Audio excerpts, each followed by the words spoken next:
So, I think some of the best ways to get into that twin home we talked about, why not have 3 people pool it? Like, people will talk against partnerships. If you have a clear beginning, clear ending, I'll say that as a principle, easy to do. Don't make it complicated. Partner up right now, pool funds, do things to get things going. Hey, welcome back to Millionaire Misfits podcast, guys. Our mission is to turn everyday misfits like us into millionaires like our guests. This is part 2 of Kyle Reedstrom. So if you like that first one, which I know you did, tell them what they got to do, Dan. Listen to part 2. Easy. There you go. We're not going to waste any time, guys. Let's get into it. Let's go.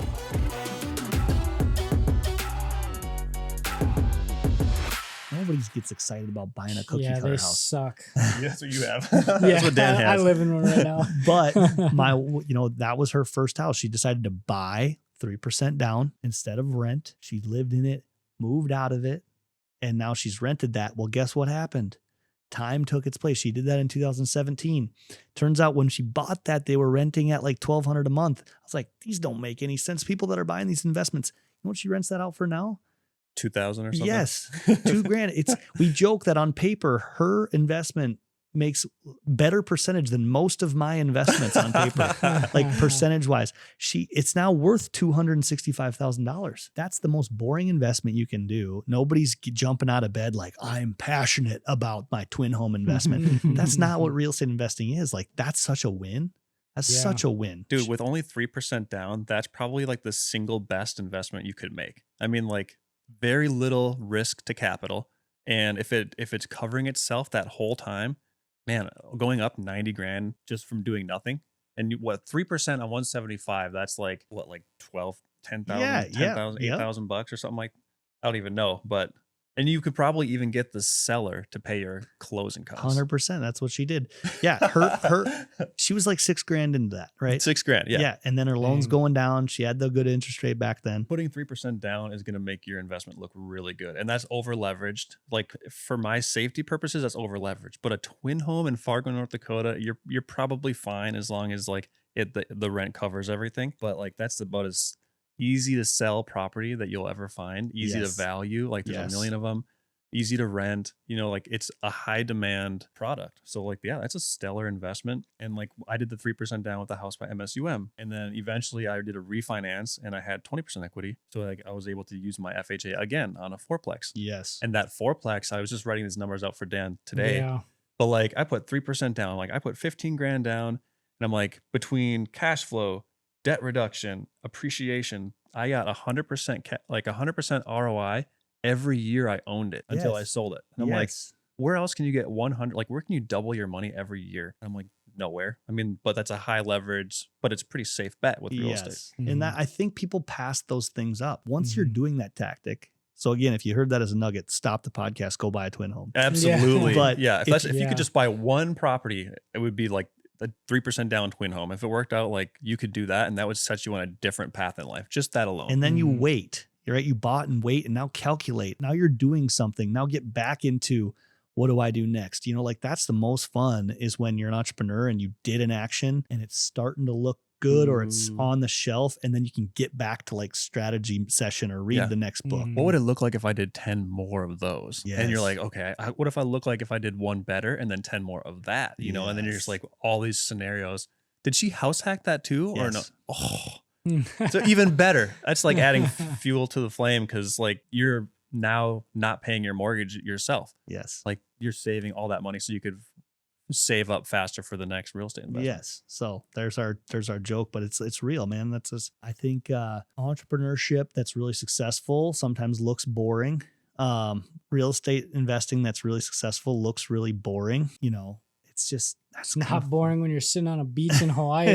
My time. Yeah, exactly. It's a means to an end. They're base hits, but dang, they're good base hits, and if it's part of an overarching strategy that you've developed by listening to people who've done it, like 100 episodes of the Bigger Pockets podcast, or anything that has good quality information, the roadmap is there. And that's one that you're choosing versus the one that your parents tell you or society tells you with college, and go be an engineer, where you start at 40, 50 grand. And then like, maybe you can get up to 100 grand if you're lucky after 30 years. And that is not the route for everybody. And if you're feeling like trapped in a job, or like like you have more potential inside of you, then there are ways to exit that rat race. Like Boom. tons of ways.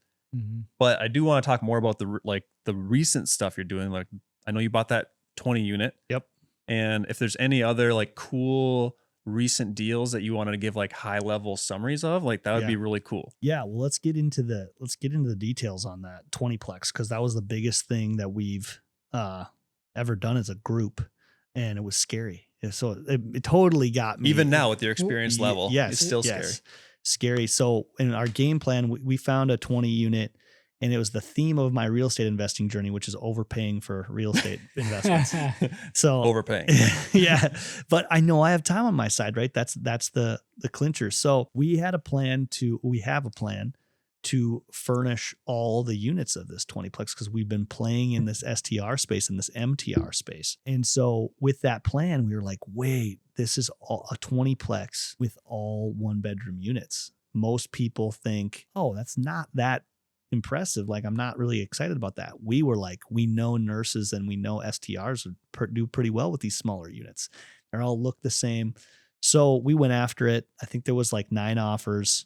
We ended up, again, overpaying for it, right? But we had this plan and it was really fun. We raised some money. We took on some partners for it. One of the biggest roadblocks to making that investment successful was finding different places for the current tenants to live, okay? Because we were going to do stuff to the units. A lot of them needed to be renovated and then obviously furnished. So we want to do that in like a good way, because people liked living there. And then we were like, we're not going to force it.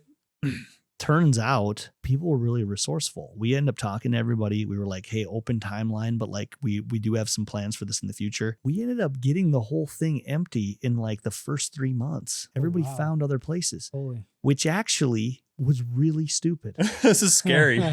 Like that was like, what? Like we had these big timelines for 6-9 months with some of these tenants. Happened way sooner than you wanted it to. And we were like, dude, our cash flow went nowhere. Like, and we're like, okay, we got to hustle. We're putting stuff in these units, but we didn't. So this is somebody in a group of people that are in real estate. You know, we strategize. Yeah. And now we've furnished half the units. All of them are renovated, so they're nice looking.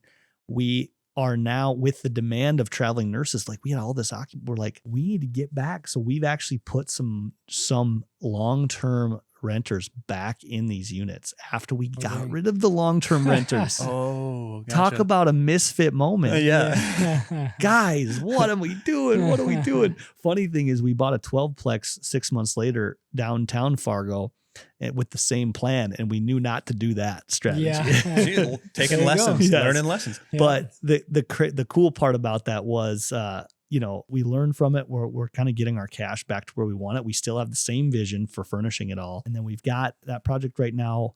Again, 20 units renovated, 10 furnished. I think 11 will be furnished in May. And then we've got some long-terms in there. And then we're kind of slowly turning those over now from a strategy standpoint. But nuts and bolts of this, meat and potatoes, as you like to say, I like real estate investments that work on a napkin. So here's the napkin math on this thing. Current rent, NOI, net operating income minus the expenses, no banking stuff, was $66,000. We had a hypothesis that we could make the net operating income, push that over 100 if we upped the income, and the expenses, would kind of go up a little bit too. But we really thought we could improve the income of these 1-bedroom units. That was our, we thought, I think it was 115. It wasn't quite double. It was like, hey, we could do this. This is where the conservative math looks for some of this. And if we do that, if you jump the net operating income, what happens to the value? The equation for cap rate and value and net operating income shows when you raise that number, your value goes up. And so that was like, okay, what happens if we can raise that number, prove it for 2 years, and then show that value, and then it would be an exit type of thing. So that's kind of more of a transactional style investment. Even though I'd love to own it, who knows what'll happen if somebody buys out the partners or whatever. But that was the vision, and that vision was enough for us to raise some money, get people excited, get us excited, and then go into the project. And here's the thing: scared the crap out of us. Was it the right investment? Talk to me in 5 years. That's why I was so excited about it. We're learning new stuff about management for short terms, serving traveling nurses, renovating units, doing a bigger project. Like, we need to hone some of the edges of. We hadn't done something like that before. So it was like, that's awesome, though. Super exciting. And again, really yet cool. to yet to be determined on the success of it. Yeah. That's a bold strategy. I Yes. mean, like that's what being an entrepreneur is all about, though. You have to have that appetite for some degree of risk, calculated risk, Yes. and it's not like there's no precedent for it. I mean, there's examples of that exact strategy, like a STR conversion, all over the place. Yep. You know, you double the net operating income, you're doubling the value of the property. Yep. And then you look at those numbers, and it's like, oh, it went from 2 million to 4 million, and all I had to do was renovate the units, which cost like $250,000, and furnish, which cost like 150. So like, Yeah. I've basically increased the value net after everything, like $1.5 million like value add. Yes. And then you could refinance, get all your money back, pay investors, still own the asset if you wanted to. So Yes.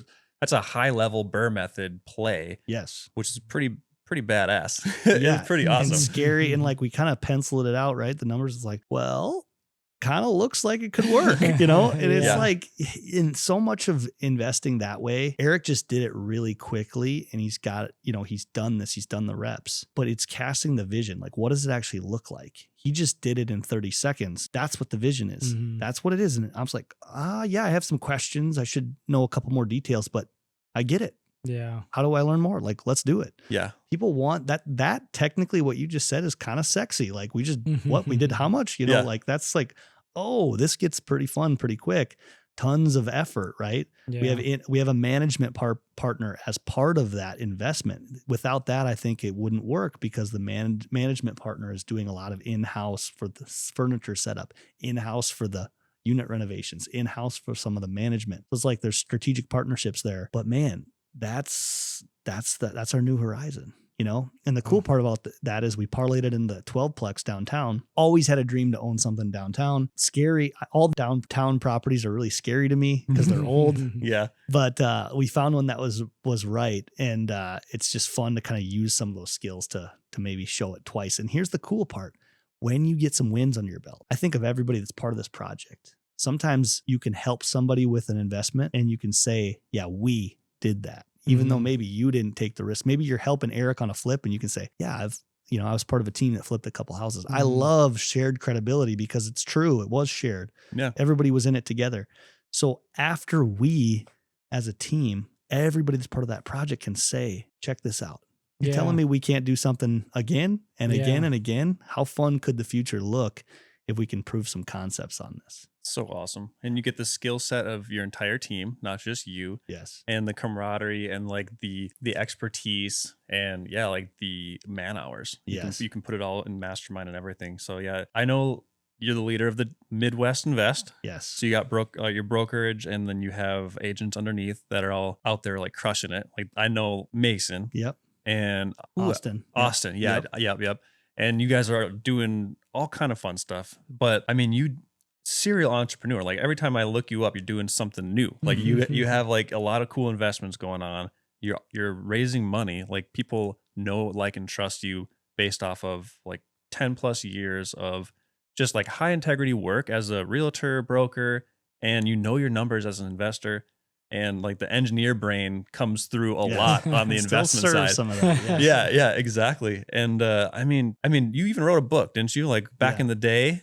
Or how long ago was that? It always sounds more cool than it is. But I did write a book called Master Your Sphere. It was off some content that we created while we were trying to help I had a small team when I was at my former brokerage and we needed to help the production numbers. So I put some content together and I spoke about it a few times. And then I was like, hey, we should just make this into a copy so I can give it to people rather than re-speak it all the time. Nice. So masteryoursphere.com is where you find it. That's so Wow. awesome. Yeah. And that's such massive advice too. Like everyone has a sphere of like influence. Like you can go out and people will believe everything you say about real estate investing, values in Fargo, and your mission of like trying to like make us a wealthy city and like state, like through real estate. And like that credibility is built by just like the passion that you show when you do all this stuff. But like no one does it alone either. Yeah. And I know you're a big partnership guy. Yep. So kind of talk to me a little bit more about like how that influences like your strategy going forward, and like is partnership right for everybody? And give me a little bit more like of examples of some of like the favorite partnerships that you've used and how they've benefited. I'm actually super glad, like you had just touched on that and then you prompted this question. I'm super glad we went to the partnership thing because Eric, I was super against partnerships. I did everything by myself for 8 years, like 7 years of the 10. And it's just like, you can do it, but it's slow. And I think again, there was some ego there. There was some safety there. Control an issue? Control was there. That's 100% it. But like, I realized I could have never done the 20plex deal. I could be 10 years away from doing that. I'm doing it right now. That to me is worth all the value of whatever equity I have in it, whatever part I'm playing in it. I'm learning again. It feels like the right risk. It feels like it's exciting to me. Man, that was worth it. So, I think some of the best ways to get into that twin home we talked about, why not have 3 people pool it? Like, people will talk against partnerships. If you have a clear beginning, clear ending, I'll say that as a principle, easy to do. Don't make it complicated. Partner up right now, pool funds, do things to get things going. Guys in my office are doing deals this year as in their early 20s because they're partnering, and they would have to be like, well, I should do sales for a couple years and then save my capital. And by the time I'm 5th year in real estate, I can do my first 4plex. Well, Mason just bought a 4plex last year. It's his first full year in real estate. He has told that story. He's gained that credibility. He's learned a ton. People are looking to him for advice on buying 4plex. All of that got expedited through a partnership. Yeah. He just solved the problem. So there's not really like a wait until you hit this point or learn this for, like, really partnership could be an option at any time. Yes, it should be an option. In fact, I'm going to go ahead and say you should partner right now. Like, you should, if you're not doing a deal, if you don't have the capital to do it yourself, it should not be, I can do a deal if I have capital, or I not do a deal. It should be, I can do my own deal if I have the capital. If I don't have that, I'm doing a deal and partnering. I just love all these like solution-based like tips, right? Because like, I want to do a 20 unit, but I can't because I don't have the money. So I guess I'm going to just not do it. Like, that's not it. Not an option. Right. Me and Dan were just talking about this. Remember, you're like, okay, if I have no money, how do I get started in real estate? I'm like, well, you could save up for 5 years, but like by the time you have enough saved for what the price is today, it'll be way more in 5 years. So save up for Yeah, more. the prompt we were kind of working through was like, what was it? If you find a good enough deal, the money will follow. Yeah. So he's like, if you go out and you find a deal right now, but you don't have the money to buy it, he's like, what would you do? And I was like, I'd bring you in as a partner. Or like, we were talking about that. And I was like, he's like, what if they want to see proof that you can buy it? I was like, I'd get him in touch with you. Like, so we were like running through like hypothetical I'm throwing up I'm throwing up roadblocks in front of them, hypothetical roadblocks. I'm like, oh, but the seller wants a proof of funds, before you can make a cash offer. And he's like, I guess I'll figure out a proof of funds or find someone that has funds that I can show proof. Just because there's a roadblock doesn't mean you stop. There's always a solution, and it's always like way easier than you would have thought. Oh, reminds me, this is a question I like to ask now because of a few different guests, but scary when you get started, right? Yeah. Unknown, fear of the unknown. Yes. Now that you've done a lot, you've accomplished a lot, what percentage, looking back, of all your worries actually came true? Oh, so this is a leading question, because all of the nightmares that I played in my head when I overbought those 2 4plexes. Yep. I mean, dude, I bought the 4plexes. I had a tenant that had snakes openly roaming the unit, and it was completely demolished. Like, I thought I just made the biggest mistake of my life. Guess what? One domino, then the next domino, then the next domino. None of those fears came to reality. They didn't happen, man. And worrying, action overtakes worry every single time. Ooh, so just get into it. Get dirty. Action just knocks out the worry. Yeah, yes. Like if you're busy working, we're not spending time worrying. A dog in the hunt doesn't know it has fleas. Love that. I love that. I've never heard that before. Kyle, because we have to compare your number to other people's. Yes, we need. If you had to assign a percentage, what would your percentage be? Okay, one of my worries was that the place would burn down, and I'm going to give it a 0.5% because one guy started a pizza on fire in the oven, but we caught it in time because of the smoke. So I'm going to give it 0.5% out of 100% came. That's your total number is 0.5%. Dude, anything else was overcome. We overcame it. Or it didn't even exist at all, right? Like, correct. Yeah, yes. Which maybe was a better answer for the question. Did it actually happen or did it exist? No, like it's my perspective now is like those things that seemed like mountains were molehills now. Okay, did that come true? Yes. But like, I don't know. Yeah. So maybe my percentage is like 10. Did some of them come true? Yes. I've been through the ringer on the midnight, all the horror stories. So how But many? still, like 10 out of 100%. Like if you had 100 worries, only 10 of them actually happened. But with and that, you still figured them out. But with that 10%, how many of them were as bad as you thought they were going to be before it happened? Yeah, there's probably my 0.5%. Yeah. Okay. There's my like, and even that so one we'll was split like, difference, say dude, 5%. smoke's billowing out the bottom unit. I'm like, There's snakes everywhere. Yeah, snakes, snakes in an apartment. There's fire trucks. My light, my bedroom window, because I'm living above them, is going off with fire truck lights. Guess what? We got it solved. Like it's just like we moved on. Yeah. That unit is now redone. Then years later we redid it, and now it's got a midterm rental down there. It's like, dude, look at us. Everything's pretty solvable. It sucks to get through in the moment, but you do get through it. And it just becomes just another like, sure, it sucked, but it should also give you confidence because it's one more piece of evidence that you can overcome X challenge or X, Y, Z. So yeah, I like to ask that because a lot of people have this irrational fear, and I did too. Obviously, like I think it's a human nature where you're like, Eric, go flip a house, and I'm like, oh, but what could go wrong? Like it irritates me a little bit now when people jump to like the problem instead of like, yeah, I can do that, you know. But I think it's natural, and so like when people just keep coming up with the problems and reasons they can't do it, I love that question because it's like, oh, if Kyle and all these other guests said like they had all these worries and only like 5% actually happened of all those worries, and of those 5%, like they weren't even that bad. Yes. It's like that's like an awakening, like a rude awakening for someone that is trying to make excuses. Yes, and I would argue that any worry that even does come to fruition, if you are part of a community, it is solved. Like it is. It's just like Eric and I go to some real estate investor meetups, and I just think of that room alone. There's no one in that room that hasn't seen whatever you're going through and can solve it in probably a more cost-effective way, a faster way, a smarter way. And it's just like, if you decide to leave the ego at the door and go in and be vulnerable and share not all the successes, but like what your biggest problem is right now that you're trying to solve, people are come running to help. People want to help. I've been there. Guess what? I wish I had me telling you this right now, and I'm going to help you, And so it's like, you really like doing this alone. It's funny because real estate investors are kind of hard chargers. They're mavericks. They're doing it by themselves. Some of them are proven generations of poverty wrong by doing this, and their chip on their shoulder, getting community. And it's a safe place. Think of it from a risk standpoint. You're lowering your risk exponentially. Safety net. It's the wolf pack versus the lone wolf. That's it.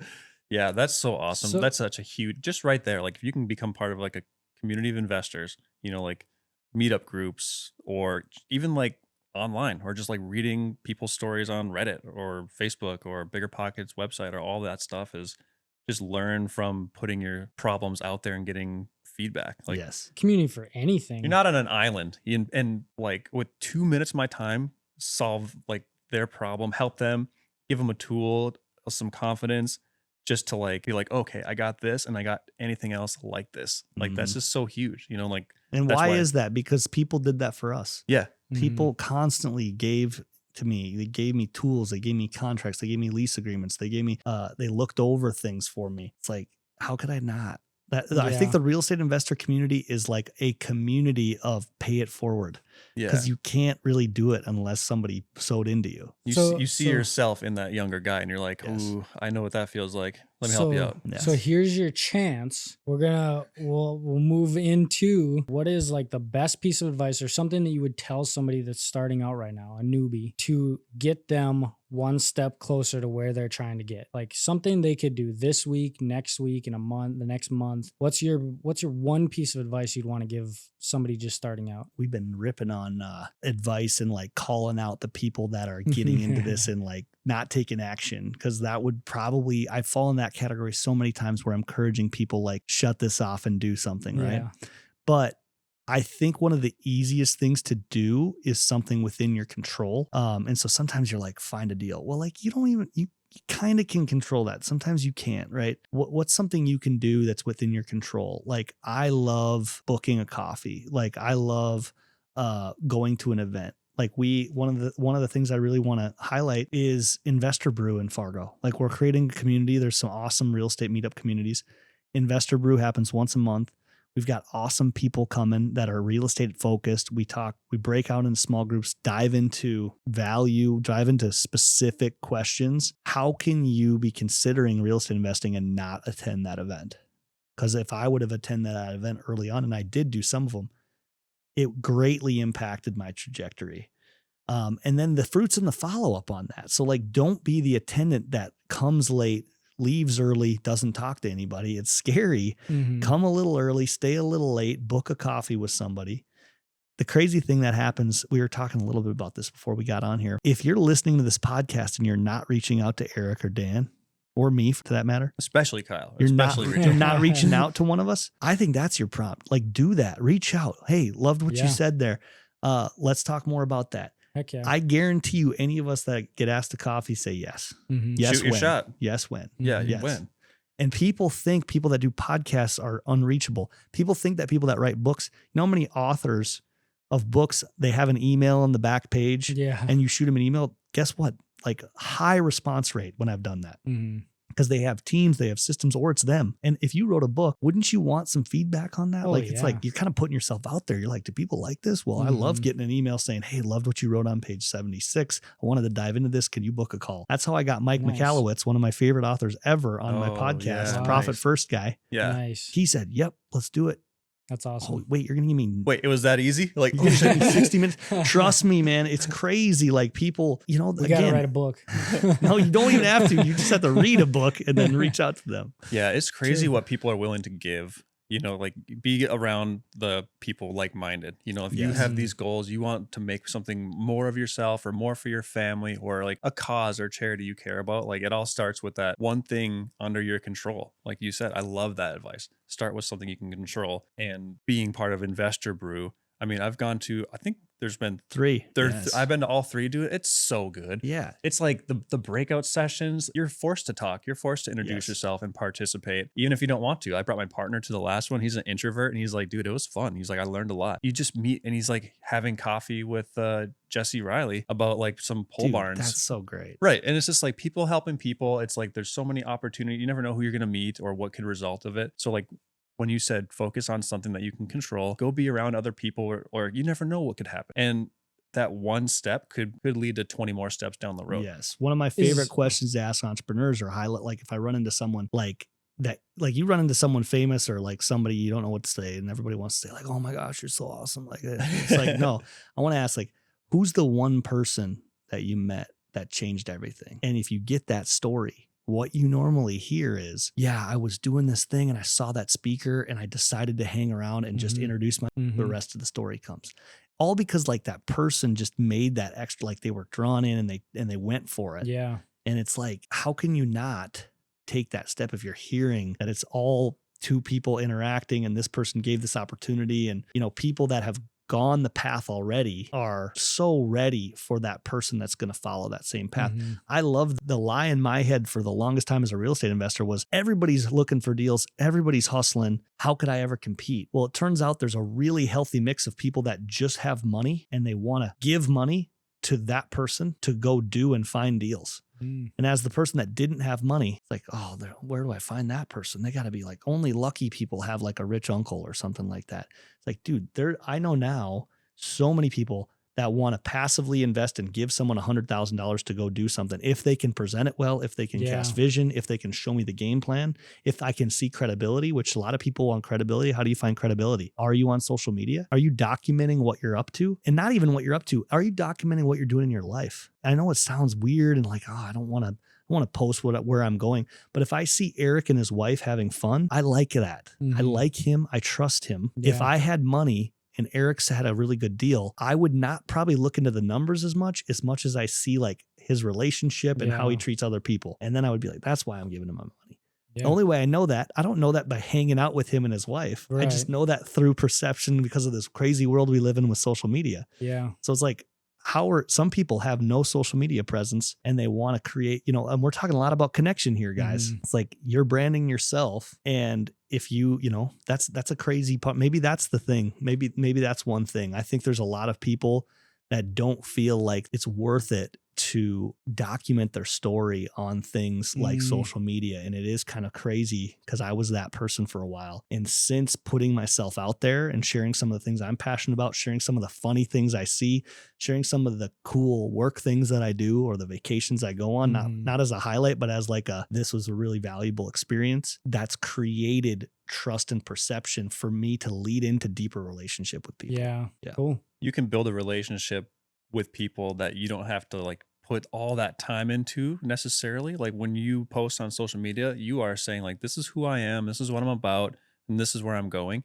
And like, I can go look at your social media and be like, oh shit, like Kyle's awesome. Like he's doing this, this, and this. And like, it's not just like a picture of you somewhere on vacation. It's like, here's my life philosophy laid out. Yes. And like that's what Brandon Turner always says. And now everyone says it online, but like get it so people can know, like, and trust you. And it's kind of like a common phrase now, but like if they know you, they like you, and they trust you, then they'll be willing to invest with you, or they'll be willing to, or you'll be willing to like take them on as a client, or, like you can expedite a relationship. Yes. An authentic relationship. That's right.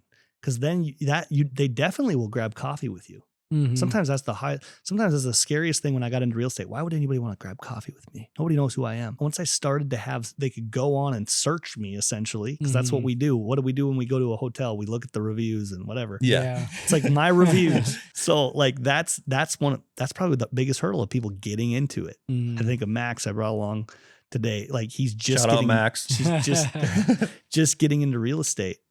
If people can start to trust him in other ways than real estate, people will take that meeting to learn more about this person that has aspirations and goals and dreams and has value to give. Yeah, it's so good. And it all does snowball too. Like the real estate snowballs, and you can keep track of that financially. But reputation and like how you impact others around you also can snowball. Yeah. So like just kind of committing to that mindset where like the more you continue, like, and a book recommendation that you gave me a long time ago was The Slight Edge. Do you remember that one? Yeah, so I still say The Slight Edge all the time, man. I read that because of you, and I was like, oof, like this is like compounding effect. Like you are doing the right thing or the wrong thing for 5 years, and it's hard to tell the difference until like one day it hockey sticks down or hockey sticks up. And down is just as, it can go down just as easily as up. Yeah. And the most common thing is people just dot every other day on each side of the line, and it just stays flat, and they wonder why. You got to dot on the same side of the line for it to hockey stick. Yeah, exactly. It's just that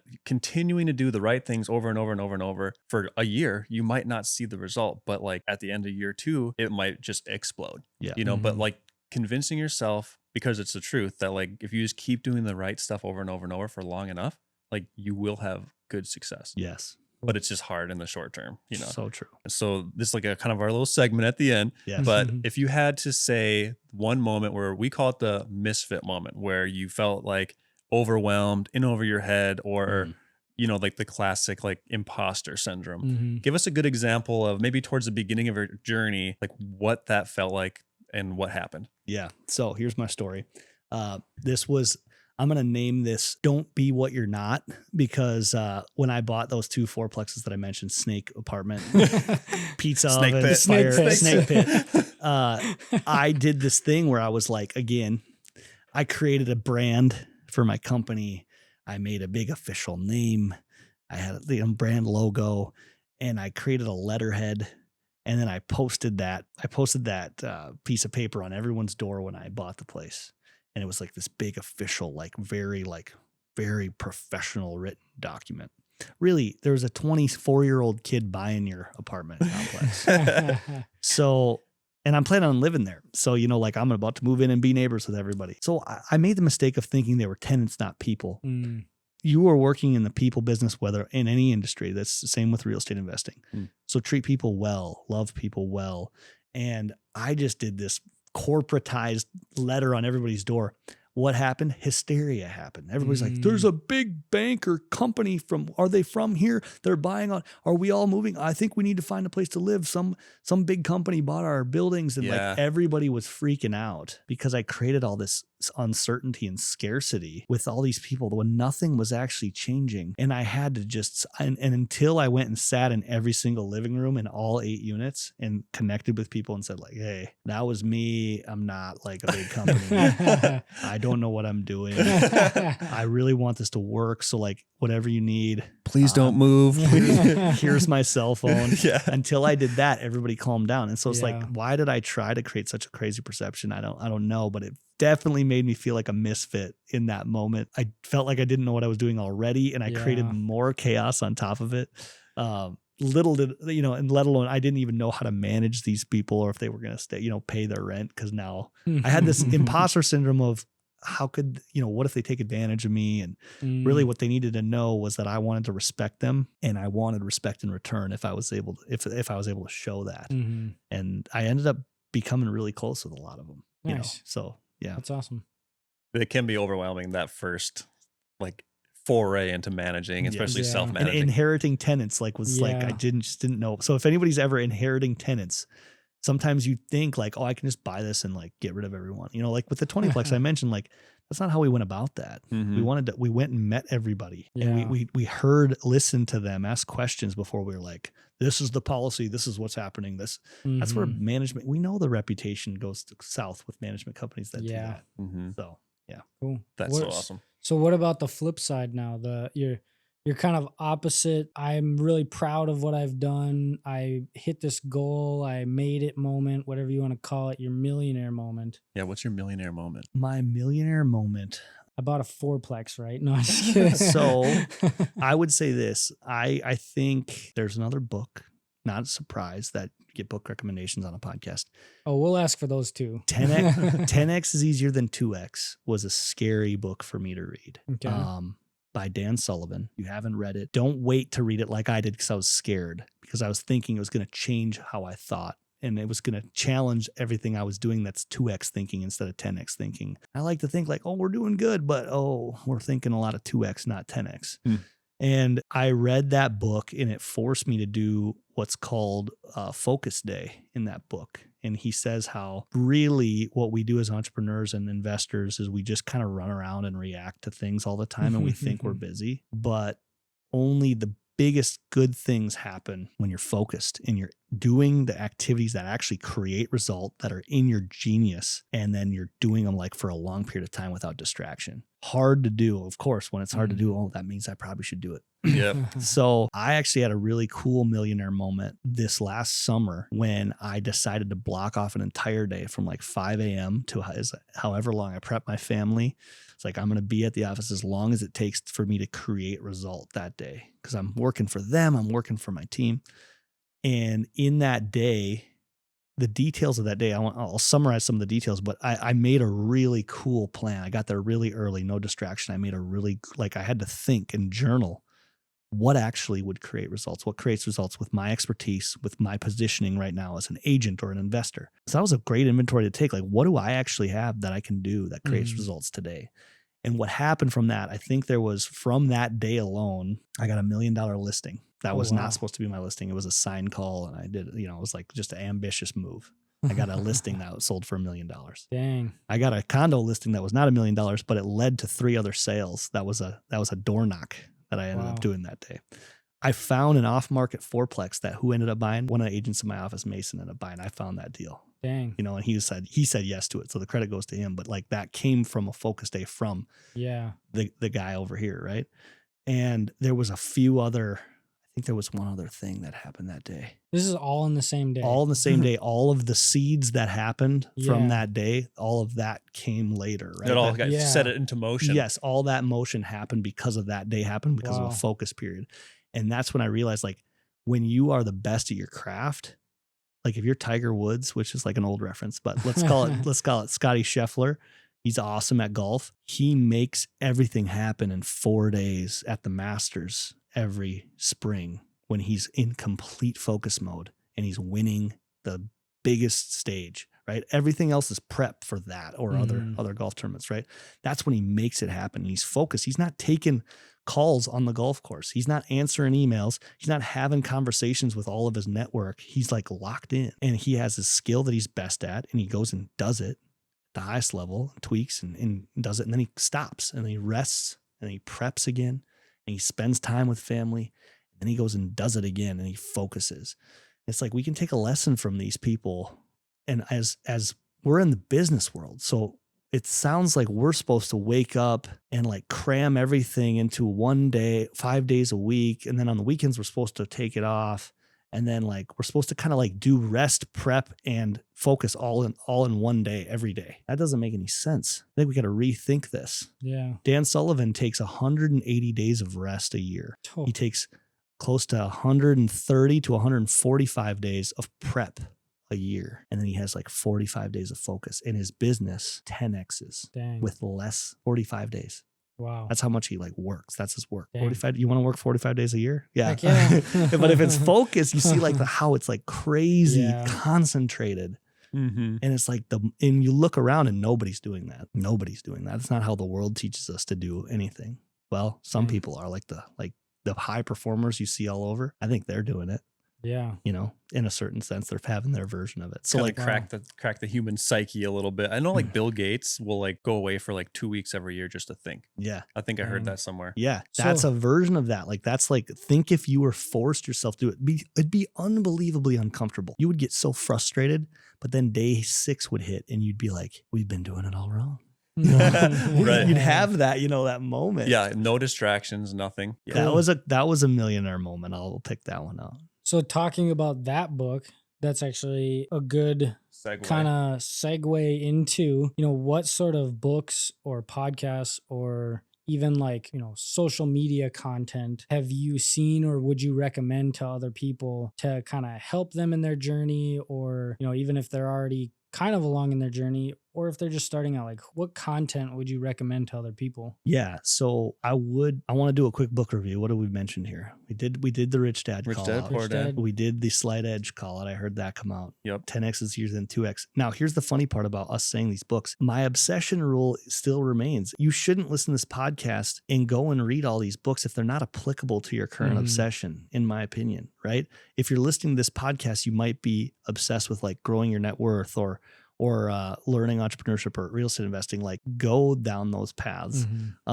Some like podcasts or books that are in those categories. Like I would say, I mean, one of the ones Max is reading right now, if you're in sales, is Ninja Selling. Love that book. Amazing book. It's very much geared towards real estate professionals, but also could be a lot of like insurance lending. It's really applicable for those. Ninja Selling. I've had a prompt in 2025 to learn more about the stock market. Being a real estate guy, like I've kind of been like, oh, stock market guys, you know, but I've realized that I've met some people that are really knowledgeable about the markets and how fast they can capitalize. They can make capital increase. And I know that increasing capital is one of the calls to be a better real estate investor. And so I've been listening to a lot of amazing like YouTube channels. If you catch me on iHeartRadio in my truck, I oftentimes will listen to like what the markets are doing, which is like kind of against what I want to do. But it's like I want to kind of put some of that in my head to find questions and go deeper with. And so like I've just been like there's tools, financial tools in the stock market that I wasn't aware of, like options selling and things like that. I'm like, well, if I don't know something, that's interesting. And you know, you come across a lot of things. Why do I not know something? It's kind of that's just so much out there, like stocks and like puts and calls.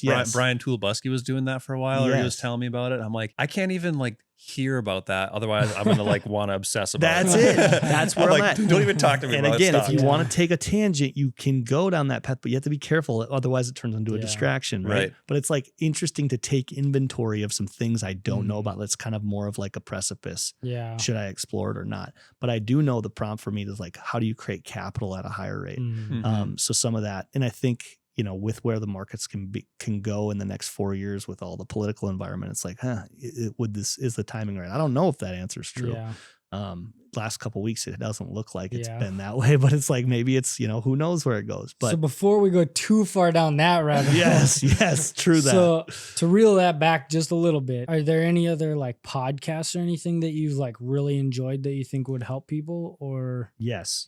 So one of my favorite podcasts, which is like off topic, but I think it's like really applicable as a man, is the Front Row Dads podcast. I'm part of the Front Row Dads community. People might know that. Love the content on there. And it's very much like around relationship, of course, being a dad, but then a lot of entrepreneurs are tuned in and guesting on that podcast and just being a guy in this world. So that's a recommendation from me. There was, I was heavy into one last summer that was on the infinite banking concept, but there's a book that's called Becoming Your Own Banker. That one's like a whole rabbit hole as well. Yeah. I'm gonna leave. Did you ever take any like significant action with the infinite banking or no? I haven't looked into it. But. Yes, technically, yeah. We started our family bank last year. Oh, okay, nice. So, and it's time. Very nice. Big time. Like it takes a ton of time to do that, but the generation before you needs to start it in order for it to be effective. So, gotcha. Dang. Okay. I don't know. That's just one of those rabbit holes that I'm like, I don't want to look at it because I don't need like a 40 hour. That's really good guardrails, by the way. That's a great tip. I've just been burned. But then Millionaire Misfits is the other podcast. It sounded so natural. I was like, what is that? That's it. That did, right? That was you. I was like, oh, like what is that? I'm like, oh, that's us. Damn, that's us. That's us. We made it. Dude. We made it. Dude, you're just saying that because you've been on here. Yeah, that's it. So what about like any like content creators or anything like that? Is there anybody you'd recommend or? Okay. So I love like leadership principles from Craig Groeschel. Like that's a dude, like search him. One of my favorite follows, one of my recent favorite follows, like he's a health and fitness guy. I'm trying to think of what his tag is, but he goes deep into like gut health. Like again, I think it kind of leads me into a little bit of like squirreliness. Like I think I jump into like the wheel of life a little bit. Whereas like if I was going down this like good old fashioned, like I've gotten way more involved in the Bigger Pockets Forum this year, surprisingly. Wow. After being like the dude that was coming up in it, but I'm like, I can't get to the point where I decide that I can't learn anything more from this. So I've like gotten more into the forum, whereas I was much more of a consumer, and now I want to like answer questions a little more or provide some content. I am putting more of that on my social media where I'm like doing a hot take and being like, hey, here's how I feel about something. Let's get some engagement. Like someone disagree with me. You know, like let's talk about it. So that's great. The last question we have for you today is where can people find you? There we go. Okay. So I do some stuff on YouTube. I have in the past. I actually had a podcast for 2 years that's on YouTube. So Kyle Reedstrom on YouTube, you'll find it there. I do a lot on Facebook and Instagram, doing more on LinkedIn, all my name, right? You're just going to find me by For those of Kyle you that Reedstrom. Don't know, it's REED. There it is. STROM. There it is. And I get who would make that mistake? Yeah. Idiot. Yeah, but like I also, if you go on my Instagram, you'll find a link to my calendar, and I take meetings on that commonly. Like I send that. It's a little Calendly link, and let's get coffee. Let's talk more. Let's schedule a call or something if you're not from here. It's funny how people think you can't. It's not accessible. Like, let's do it. Be great. Heck yeah. Yeah, absolutely. If they're looking to buy or sell a house, like on the personal side or an investment property, like then call Eric Stewart. Yes. I mean, if it's a fixer up or off market, like give me a call. But like, I mean, you've been helping people with like specialty investors for one, but like just you're selling. Can I say you're selling Carter's house? You mentioned you're helping. Yeah, that's right. Oh, are you really? Yeah. That's so like, awesome. Here's the thing. Like that's our by day. Yeah. But it's been super fun to do that and serve people really well as a team and myself. But like the one thing that we're really excited about is Investor Brew, the meetup we're organizing, and you guys have attended, and it's like, we're going to do our next meeting is next Thursday. So, that's not going to be a good reference on that. Tomorrow. Oh, I see. Because of the lag. Yes. But it's it's the third Thursday of every month. And we're doing that monthly. And there's some spinoffs happening. Eric himself is doing one of the spinoffs from that. That community is already turning into a giving community. And if you're looking for a next step in Fargo-Moorhead to just be around people that have conversations like this, come to Investor Brew. That's my pitch. It's like, it's not a selfish plug because it's like, I'm part of it and an attendant just as much as the leader and co-founder. Would you still recommend people go to that if they're not looking to get into real estate, but want to just get into like entrepreneurship? Or is it after the last few meetings? I would say like, it's just a really good association of like minds. Like a lot of people that do real estate investing are also like Kyle, like serial entrepreneur. Yeah. Like he does like the brokerage, he does like Guardian property management, and that probably don't even know all the stuff Yeah, you're there's up to. other offshoots. And it's like, yeah, there's plenty of successes and plenty of failure businesses that didn't go anywhere, but it's like we're trying things or we've tried them and it's like, let's talk about it. I love hearing other people that are in the hustle. Yeah. Cool. It's not just for real estate. There's a lot of people that do real estate because they own a business too. Yes. You know? Yeah. Yes. So yeah, it was great. And like I went to that Maui mastermind with Brandon Turner and all that. Like they did like a lot of the same stuff where they would go into like break into pods and talk about like all these big ideas and like goals and stuff. And it kind of like really reminds me of that. So I go there, I'm like, this is so awesome. Like having these conversations where everyone gets a chance to talk and like quantify like, oh, here are my goals and my dreams. And like, here's how we get there. And there's a good mix of experienced people and new people. Yes. And like these breakout groups you're doing, like I'm kind of jealous because like I've been thinking like I should start my own because like the one I've been going to for years is just stuffy and not super helpful. We can cut that. But like I'm jealous because I think it's super cool. But I'm like, I'm gonna go there, I'm gonna add value, and I'll probably learn stuff too. But it's a super cool. I'm not trying to like really just send this plug home. But like, well, and it's that way. What's because, it called again? It's that way Investor Brew. because people have like you have come and decided like you already have the mindset of like I'm gonna give value, and then when the prompt comes up, like someone has a question and like people are able to dig deeper or provide like experience. Eric's been one of those voices that pops up, and then it's like, man, when you have a community like that where people are popcorning around and sharing like struggles or solutions or just best practices, game on. Like there's spin-off meetings from that happen all the time. I know people are making connections, and yeah, that's where Fargo's got some amazing communities, and that's turning into one of them. Check it out for sure. Cool. yeah.